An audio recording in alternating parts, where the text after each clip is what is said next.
የጨረቃ ቤት ዘም በትንሽ ይወዛል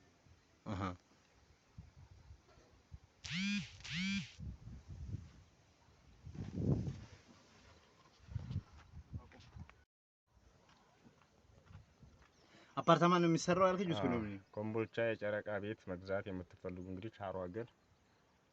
ኢንዱስትሪ ፓርኩና ኤርፖርቱ አጠገብ አሪፍ ቦታዎች አሉን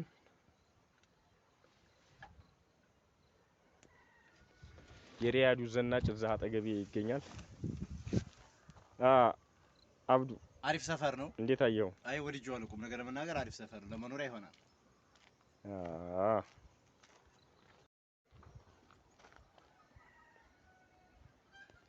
እነዚህ በሙሉ የጨረቃ ቤት ናቸው